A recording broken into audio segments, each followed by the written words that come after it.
तो आपका स्वागत है फिर से एक नए वीडियो में, जिसमें हमने बताया था कि हम इस बार प्रीलिम्स की बात करेंगे, क्योंकि प्रीलिम्स सबसे क्रूशियल एग्ज़ाम। लेकिन आज बात उनके लिए करेंगे जो प्रीलिम्स दे चुके हैं, कई बार दे चुके हैं। प्रीलिम्स प्रीलिम्स प्रीलिम्स वो कई बार उनका नहीं भी हुआ है। जब प्रीलिम्स से आपका नहीं होता तो आप जानते हैं कि कितना बुरा लगता है। आप एक साल के लिए पूरी प्रोसेस से बाहर हो जाते हैं, और वो एक साल जितना फ्रस्ट्रेटिंग होता है और जितना वेस्टेजफुल होता है, उ- उसको उसको शब्दों में बता पाना एक सीरियस कैंडिडेट के लिए कितना कितना वो पेनफुल होता है, बहुत मुश्किल। तो आज हम बात करते हैं कि अच्छा आपका होता क्यों नहीं प्रीलिम्स से। आप पहले तो ये समझिए। मान लीजिए ये हमारे सामने एक दीवार जैसी है, और हमको ये प्रीलिम्स प्रीलिम्स की दीवार है। ये है प्रीलिम्स की दीवार। प्रीलिम्स की दीवार हमने बना दी। अब मेंस लिखने के लिए आपको इसके उस पार जाना है। आपको उछल के एक बार में जाना है। आप उछलते हैं यहाँ तक आते हैं, आप उछलते हैं यहाँ तक आते हैं, आप उछलते हैं यहाँ तक आते हैं, आप उछलते हैं यहाँ तक भी आ जाते हैं। लेकिन जब तक आप ऐसे नहीं उछलेंगे कि इसको क्रॉस करें, तब तक आप मेंस नहीं देंगे।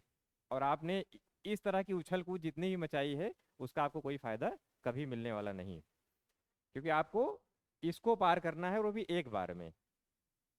और जब तक आप नहीं पार करेंगे तब तक आप बार बार आपको यहाँ से, तो क्योंकि यहाँ तो आज़ादी है, यहाँ तो कोई क्वालिफिकेशन चाहिए नहीं। आप 21 साल के हों और ग्रेजुएट हों, आप कितनी बार भी उछलिए, आपको आज़ादी है तो आप उछल रहे हैं। प्रीलिम्स प्रीलिम्स प्रीलिम्स ये तो हमने 4 बार लिखा है, आप 5 6 8 10 जितना भी आप चाहें मर्जी इसमें लिख लीजिए। जब आप प्रीलिम्स में फेल हो जाते हैं एक बार भी, और आप दूसरी बार एग्ज़ाम देने पहुंचते हैं, तो सबसे बड़ा जो सेटबैक आपको लगता है और सबसे बड़ी जो हर्डल आपके रास्ते में होती है, वो आपका मेंटल बैगेज। ये मेंटल बैगेज क्या है? आपका माइंड तुरंत आपको रिमाइंड कराता है कि ये वही एग्ज़ाम है, और आप वही इंसान हैं। आप वही इंसान हैं और वही एग्ज़ाम देने आए हैं जहाँ पे आप पहले भी फेल हो चुके हैं। ऐसा ही होता है। अब इसका उपाय क्या है? अब भाई, जो एग्ज़ाम है उसको तो आप बदल नहीं सकते। एग्ज़ाम तो प्रीलिम्स का एग्ज़ाम है, वो यूपीएससी कराता है, उस पर आपका कोई नियंत्रण नहीं है। ना ऑर्गेनाइजिंग बॉडी पे है, ना डेट पे है, ना शायद पेपर पे है, किसी भी चीज़ पे, एक्सटर्नल चीज़ों पे आपका कोई नियंत्रण नहीं। आपका नियंत्रण कहाँ पे है? अपने अंदर, अपने भीतर। तो आप अपने माइंड को ये बता सकते हैं कि it may be the same exam, but I am not the same person. मैं वही व्यक्ति नहीं हूँ जो पिछली बार फेल हो गया था। एक साल के बाद भी मैं वही व्यक्ति नहीं हूँ, मैं एक बदला हुआ व्यक्ति हूँ। और वो बदला व्यक्ति हुआ व्यक्ति आप हैं, ये आपका माइंड कब स्वीकार करेगा?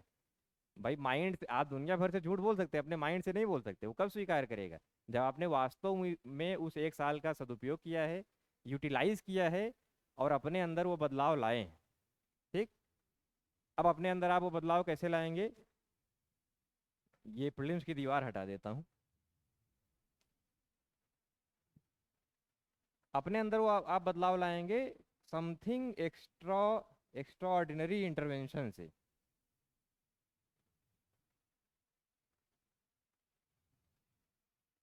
आपको उन तरीकों को आइडेंटिफाई करना होगा जिनकी वजह से आपको खराब रिजल्ट मिले हैं।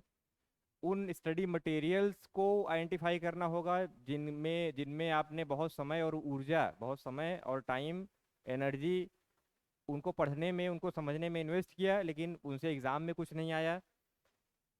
उनको डिस्कार्ड करना होगा। और सब्जेक्ट्स के बेसिक्स अगर आपके क्लियर नहीं है, तो आपको एक बार फिर से बेसिक्स क्लियर करने पड़ेंगे। क्योंकि आप देखें प्रीलिम्स का एग्ज़ाम कैसा होता है। थोड़ा सा मिटाना चाहेंगे फिर से। ये प्रीलिम्स के एग्ज़ाम को हम 3 हिस्सों में बांट सकते हैं। 100 क्वेश्चन आते हैं, मान लीजिए 25, 50, 25। ये 3 हिस्से हो गए। ये 25 कौन से हैं? दे आर द, अब देखिए इजी शब्द का प्रयोग करते हुए भी डर लगता है, इतना यूपीएससी का हुआ बन गया है। But these the easy ones. Easy का स्पेलिंग गलत लग रहा है क्या? तो ये हो गए हमारे इजी क्वेश्चंस। ये हो गए डिफिकल्ट वंस। और ये है हमारे मीडियम वंस, या मॉडरेट आप कह सकते हैं। ये इजी वाले कौन से हैं? जैसे अभी एक क्वेश्चन आया था कि which of the following is part of Indian parliament? President, vice president, prime minister, Lok Sabha, Rajya Sabha, chief minister, ऐसे करके 5 6 दे देगा और ऑप्शन दे देगा 1 and 3 only, 2 3 and 4 only, 4 and 5 only. अगर इस तरह के क्वेश्चन, ये इजी वंस है, और अगर इस तरह के क्वेश्चन आपके नहीं सही हो रहे या पास में नहीं हुए हैं, तो मतलब आपको अपनी स्थिति को समझना होगा गंभीरता से और ऑनेस्टी से अपना विवेचना करना होगा, और ऑनेस्टली आप फिर थोड़ा मामला मुश्किल, ये तो आपके होने ही चाहिए। फिर आता है ये 25, ये कौन से 25 हैं? ये वो ऐसे 25 क्वेश्चन है कि आपने बहुत पढ़ाई की है, बहुत सारे कई सालों से तैयारी कर रहे हैं, बहुत सारे अपने मटेरियल पढ़ डाले, लेकिन फिर भी आपको हवा ही नहीं लगेगा कि ये क्वेश्चन कहाँ से आया, इसके ऑप्शंस क्या हैं। ना आपको क्वेश्चंस की भनक लगेगी, ना ऑप्शंस की भनक लगेगी। तो ये वो 25 क्वेश्चन है जो कि बहुत ही मुश्किल है। अब आते हैं ये 50 क्वेश्चन जो कि क्रूशियल हैं आपके एग्जाम के लिए। ये वो 50 क्वेश्चन हैं जो पॉलिटी के, हिस्ट्री के, ज्योग्राफी के, इकोनॉमी के। ये वो 50 क्वेश्चन हैं जिसमें आपको लगेगा तो कि हमने पढ़ा हुआ है, जिसके ऑप्शन भी आपको जाने पहचाने से लगेंगे, लेकिन आपको एकदम वैसे नहीं आएगा क्वेश्चन जैसे आपने पढ़ा है।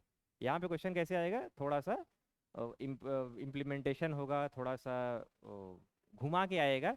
यहाँ पे आपको धीरे धीरे सावधानी से कदम बढ़ाना है, एक एक ऑप्शन को पहचानना है, और इसमें जितना आप सही करते जाएंगे उतने ही आपकी सिलेक्ट होने की संभावना बढ़ती जाएगी। अब मान लीजिए ये 50 और ये 25, ये मिलके हो जाता है 75।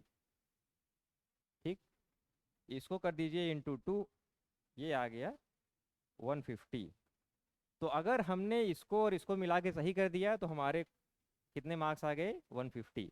लेकिन ये तो वैसा एकदम अजूबा सा, एकदम ऐसी आदर्श परिस्थिति है, ऐसी कल्पना है, कल्पना की सुंदरताओं का कल्पना का सुंदरतम दृश्य है कि हमारे सबके सब सही हो जाए और हमारे 150 नंबर आ जाए। ऐसा होता नहीं है, हम सभी लोग ह्यूमन हैं, हमसे ह्यूमन एरर होती है। कुछ एरर यहाँ पे भी हो सकती है, यहाँ पे हालांकि नहीं होनी चाहिए, क्योंकि यहाँ की एरर जो है वो लगभग अक्षम में है।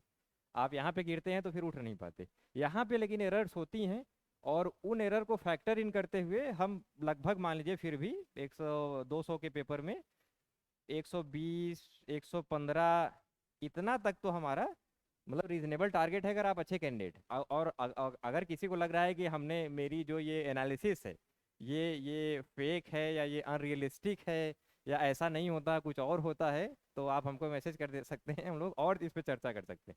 लेकिन हमारी यही स्ट्रेटजी है और मेरा यही मानना है कि ये 150 एकदम डूएबल है, गेटेबल है, और ह्यूमन एरर को इंक्लूड करते हुए भी आप 120 से 115 ला सकते हैं। और पिछले कई सालों के आपने देखे होंगे प्रीलिम्स के पेपर, आपने दिए भी होंगे, आपने देखा होगा जो टफेस्ट मतलब जो जनरल ओपन कैटेगरी का भी कट ऑफ है वो भी 90 95 97 98 100, इससे ऊपर तो जाता नहीं दिखता।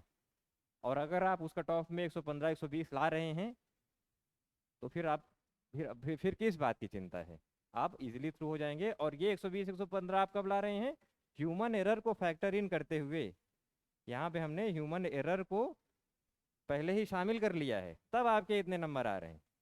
अगर आप एकदम शक्तिमान हैं तब तो ये भी नहीं, आपको सीधे 150 नंबर, जबकि ये 25 हम देख ही नहीं रहे। ये 25 जो कि एकदम अतरंगी से क्वेश्चन है उनको हम देख भी नहीं रहे, तब आप इतनी आसानी से क्लियर करते हैं। किसी को अगर डाउट है, किसी को लग रहा है कि ये एनालिसिस में थोड़ा भी अनरियलिस्टिक नेचर है इस एनालिसिस का, तो आप हमको मैसेज करके बता सकते हैं। ठीक है, एक और चीज़, प्रीलिम्स का क्वेश्चन कैसे आता है? यहाँ पे रहता है क्वेश्चन स्टेटमेंट, यहाँ पे कैसे रहता है? ऑप्शन 1 A B C और D, 4 आपको ऑप्शन दे देता है। मान लीजिए ये है ऑप्शन 1, ऑप्शन 2, ऑप्शन 3, ऑप्शन 4। अब इन्हीं चारों में सही आंसर भी छुपा हुआ है। आप सबने बचपन में वो एक जो भी मैगजीन या पत्रिकाएं या अखबार पढ़ते होंगे तो उसमें एक नहीं आता था कि एक चोर है, चोर के आपको 10 लक्षण दे देते हैं और 15 20 चोरों के चित्र बना दिए जाते थे, और वो कहता था कि इसमें पहचानो चोर कौन है। तो कैसे रहता था कि चोर के सिर पे चोट लगी है, चोर के ने बाएं हाथ में अपने एक बंदूक पकड़ रखी है, चोर की आंखें बंद हैं, ऐसे ऐसे करके आता था ना। तो आप क्या करते थे, उन लक्षणों के आधार पर, उन सिम्टम्स के आधार पर सही सही चोर को वहाँ पे पकड़ते थे, सही चोर को पहचानते थे, जबकि तमाम लोग वहाँ पे 15-20 लोग रहते थे। यहाँ पे भी क्या है, आपको क्वेश्चन स्टेटमेंट पढ़ना है, अपनी नॉलेज का उपयोग करते हुए, अपनी नॉलेज का यूज़ करते हुए आपको इन चारों में सही ऑप्शन का चुनाव करना है। सही ऑप्शन भी 3 गलत ऑप्शंस के बीच में जंबल अप करके आपके सामने रख दिया गया, यहाँ पे सही ऑप्शन भी रखा हुआ है, आपको बस पहचानना है। Prelims is only the exam of identification. I repeat, prelims is only the exam of identification. You have to identify the correct option, correct answer. And what you need for it? A good pair of eyes. अगर prelims के बारे में और भी कुछ आप specific जानना चाहते हैं तो हमको आप मैसेज करके बताइएगा, हम लोग और डिटेल में बात करेंगे। आज के लिए प्रीलिम्स के लिए इतना ही। चलिए फिर मिलते हैं अगले वीडियो में और किसी टॉपिक के साथ। Thank you.